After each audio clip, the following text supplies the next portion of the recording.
Bonjour tout le monde, je suis de retour aujourd'hui pour vous faire mon kit de maquillage de base ou encore pour débutantes.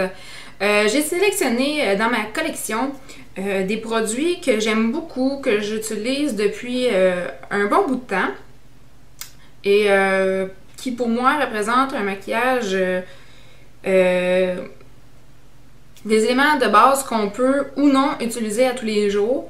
Donc je vais y aller tout de suite dans l'ordre. Donc, je vais commencer avec l'effaceur de cernes. Celui que j'ai choisi, c'est le Instant Age Rewind de Maybelline. Le mien est en teinte moyenne, donc 30. Celui-là, je l'aime beaucoup en fait depuis que j'ai commencé à me maquiller. Dans le fond, j'étais en constante recherche d'un bon cache-cerne parce que j'ai les cernes plutôt foncées, mauve, bleutées. C'est comme de naissance, là. Il n'y a vraiment rien à faire, même si je dors 12 heures dans ma nuit. Donc, depuis que j'utilise celui-ci, je suis vraiment satisfaite du rendu. Ça fait pas trop de plis dans les petites ridules, puis c'est facile à fixer avec une poudre. Donc, ça, je vous le conseille énormément. Donc, Instant Age Rewind de Maybelline. Disponible en plusieurs couleurs. Ensuite, celui-ci est optionnel, mais dans mon cas, je l'aime beaucoup. C'est de Hard Candy, disponible chez Walmart exclusivement au Canada. C'est le Glamouflage, un correcteur heavy duty, comme on appelle. Je crois que ça se vend environ 6$ chez Walmart. Le mien est en couleur tan. C'est disponible en 3 couleurs. Malheureusement, celle-ci, c'est la couleur la plus foncée. Ce que j'aime beaucoup de ce produit-là, c'est qu'on a une très grande quantité, donc 20 grammes pour 6$. On a juste besoin d'une très petite quantité. Moi, celui-ci, j'ai déjà essayé de l'utiliser dans mes cernes, oui, mais j'aimais pas vraiment l'effet que ça donnait parce que c'est un correcteur qui, comme son nom le dit, qui est heavy duty. Donc, c'est cache imperfection, super performant. Donc, moi, je l'utilise vraiment plus pour cacher les petites rougeurs par-ci par-là ou les boutons. Donc, et pour ça, là, ça fait, c'est vraiment étonnant, là. Pour un correcteur de pharmacie, là, c'est vraiment un super bon produit, donc je vous le conseille si vous avez des problèmes d'imperfection.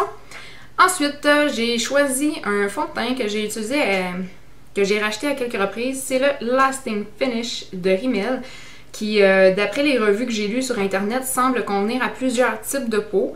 Ce fond de teint-là, qui a des ingrédients hydratants, donc ils prétendent sensation d'hydratation et de légèreté, résultat sans défaut. Ils prétendent que ça dure 25 heures. Ça dure assez longtemps, là, je suis allée m'entraîner une couple de fois avec ça, puis j'ai pas eu de problème de résultats, d'effets étranges, là.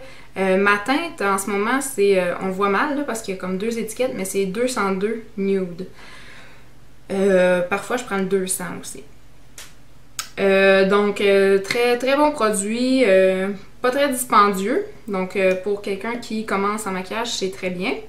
Ensuite, c'est une poudre matifiante, là, j'ai simplement pris celle que j'avais sous la main, là, fait quand même bien le travail. C'est la Shine Free Pressed Powder de Maybelline. La mienne est en couleur Golden. Elle a l'air pas mal pâle, mais c'est une des plus foncées qu'ils ont, malheureusement. Avec un pinceau de chez ELF qui est le Powder Brush, qui est vraiment bien, super belle qualité de poils, ils perdent pas beaucoup de poils non plus, qui est disponible sur le site eyeslipsface.com pour 3$. Et la poudre de Maybelline, je me souviens plus était combien. Ensuite, un bronzer pour rehausser la teinte de notre carnation en couleur Sunny. Est-ce que c'est ça? Oui. 720A. C'est vraiment une couleur qui semble être très passe-partout. Je vais essayer de vous le montrer, mais malheureusement, ça marche pas trop vu que je suis super bronzée en ce moment. Mais en tout cas, donc moi, en hiver, ça convient très bien. En ce moment, c'est sûr que vu que j'ai la teinte, que je suis assez bronzée. Ouais. En hiver, ça me convient très bien, mais en ce moment, vu que je suis un peu plus bronzée, là, c'est peut-être pas ce qu'il y a de plus approprié, donc c'est pour ça que j'utilise autre chose en ce moment. Ensuite, pour le blush, j'ai choisi le blush de Annabelle, qui s'ouvre comme ça ici. Format très pratique qui dure super longtemps. Oups. Et emballage très résistant aussi, là. Ça fait un bout de temps que j'ai celui-là.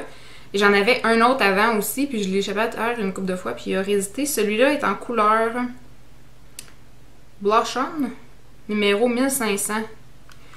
Et on a 3 grammes de produit. Il est pas très dispendieux celui-là, en fait, je pense dans mes souvenirs, il est pas mal abordable, là. Moi, ça, c'est une couleur que j'aime beaucoup. Pour ma carnation, on a une belle couleur qui dure longtemps. Donc,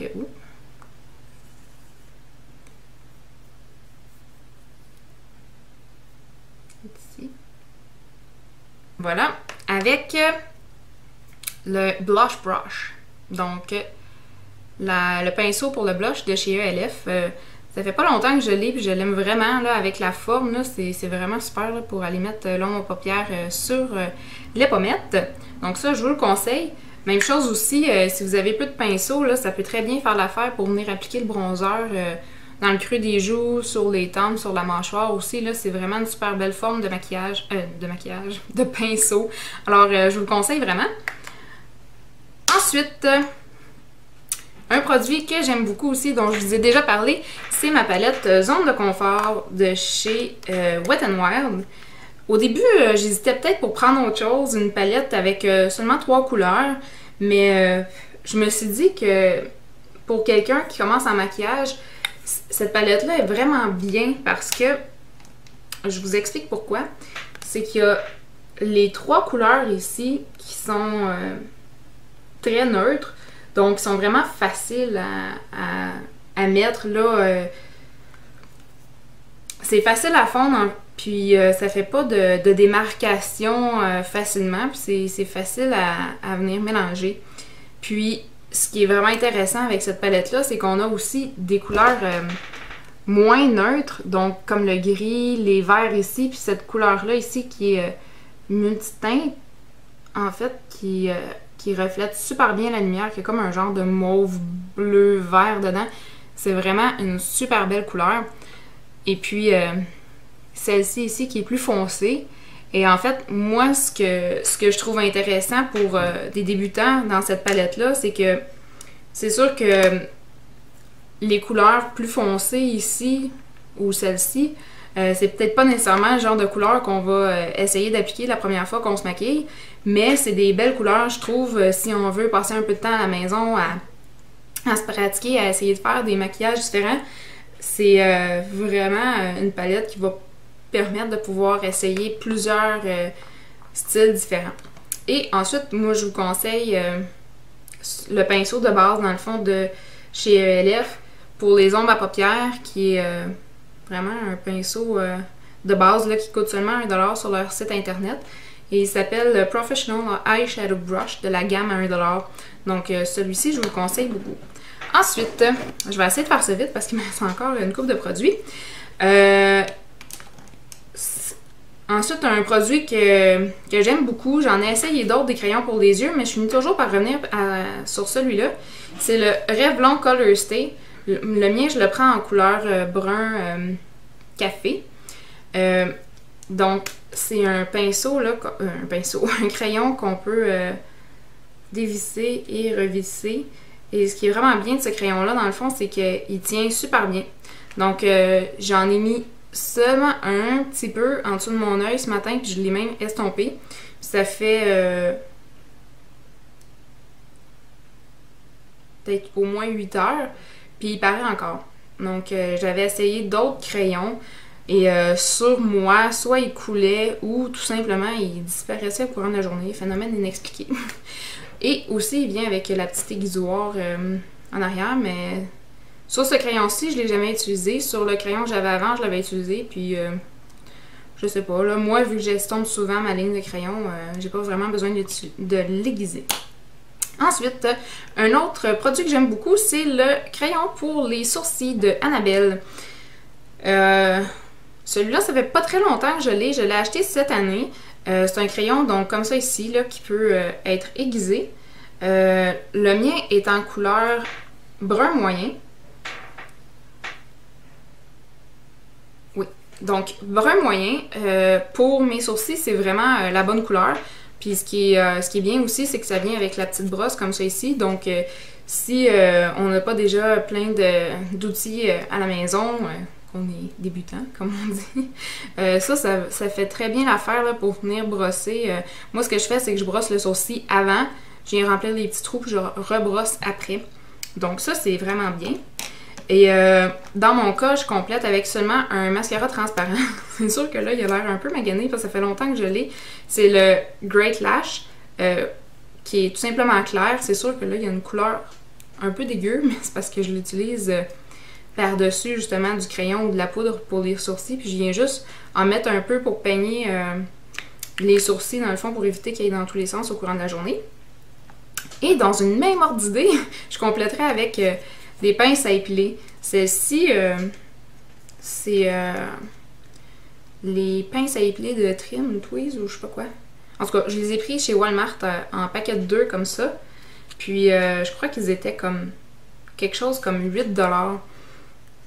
Donc, c'est sûr que vous pouvez demander à quelqu'un de vous aider si vous avez jamais fait vos sourcils vous-même, parce que c'est mieux d'y aller un petit peu à la fois que de trop en enlever. Ce que j'aime de cette paire de pinces-là, c'est qu'il y en a une qui est comme ça ici, donc qui est en angle, qui est, je trouve, très bien, puis ils sont bien aiguisés aussi, là, ils sont très bien pour venir juste enlever ce qui est un peu plus loin de la ligne de sourcil. Et ensuite, il y a la deuxième paire de pinces, qui est celle-ci, la pince pointue, qui va très bien également, super bien aiguisée, puis il y a son petit protecteur. Donc ça, je les aime beaucoup. Donc je vous les conseille si vous êtes à la recherche de pinces à épiler qui valent pas les yeux de la tête, là, ça c'est très bien. Ensuite, un recourbe-cils. Celui-là, c'est celui de Sally Hansen. Je vous conseillerais peut-être pas celui-ci en particulier pour la simple et bonne raison que c'est un recourbe-cils qui a, je sais pas si vous allez bien voir, là, mais qui a comme deux feuilles de métal dans le fond là, qui va venir friser le cil. Puis ça fait longtemps que je l'utilise, ça fait quelques mois que je l'utilise et j'ai encore de la misère à pas me pincer la paupière supérieure avec ça. Donc oui, eux ils disent que ça fait comme la job de deux pinces en une seule utilisation, en une, mais je trouve tellement là, que c'est touché de pas se faire mal avec ça là, que je vous le conseillerais pas, là, je vous conseillerais juste une pince à épiler, un recourbe-cils. Je vous conseillerais juste un recourbe-cils là, simple, qui ferait l'affaire là, voilà. Ensuite, je compléterai avec mon mascara du moment. Donc, un mascara, pour quelqu'un qui commence, dépendamment de vos préférences, vous pouvez tout de suite prendre un mascara noir. Dans mon cas, je prends toujours pas mal très noir. Ou, si vous avez les cheveux plus pâles ou quoi que ce soit, vous pouvez peut-être essayer le brun aussi. C'est sûr que le brun, comme j'utilise dans les crayons, ça fait plus naturel, puis c'est moins frappant, là. Donc, tout dépendamment de vos goûts et de votre teinte de cheveux, vous pouvez soit prendre noir ou brun. Mais celui-ci, le Lash Blast Volume, j'en ai essayé plusieurs, là, puis celui-là, je l'aime beaucoup. Ce qui est bien, c'est qu'il dure longtemps. Puis, dans mon cas, il fait pas de flocons, il fait pas de motons, puis il coule pas non plus durant la journée. Donc, ça fait plusieurs fois que je l'achète et je vais probablement le racheter encore après que j'aie terminé les autres que j'ai déjà. Et finalement, le dernier item, dans le fond, que je conseillerais à quelqu'un qui débute en maquillage, c'est les cure-oreilles. En fait, moi, je trouve ça vraiment bien. Si par exemple, on vient de mettre notre mascara puis on a dépassé un peu, on peut passer avec le coton-tige pour venir enlever ce qui a débordé. Ou encore, moi, ce que je fais souvent, c'est que je vais attendre que le mascara sèche, puis ensuite, je vais venir gratter ce qui s'est déposé sur la paupière supérieure ou inférieure légèrement avec un goupillon comme celui-ci. Mais si vous n'en avez pas, vous pouvez toujours prendre quelque chose comme ça ici, mais faites attention parce que ça, il peut avoir du produit, du crayon dessus. Mais sinon, l'option des fameux Q-tips, là, c'est super intéressant. Puis même ce que je conseillerais aussi, c'est d'en garder dans son sac à main. Parce que si durant la journée, vous n'êtes pas habitué, vous vous frotterez l'œil puis vous mettez un peu de maquillage partout, ou si votre mascara ou votre crayon, dans le fond, ne convient pas à votre type de peau puis ça finit par couler durant la journée, bien, vous allez être capable de corriger le tir avec ça. Donc voilà, c'est ce qui fait le tour de mon kit de maquillage de base pour débutantes. J'espère que ça vous J'espère que ça vous aura aidé un peu, ou sinon j'espère que vous avez aimé les produits que je vous ai montrés. Donc n'hésitez pas à cliquer sur j'aime si vous avez aimé cette vidéo et abonnez-vous pour ne pas manquer les prochaines. Sur ça, je vous dis passez une excellente fin de journée et je vous dis à la prochaine pour une prochaine vidéo. Salut!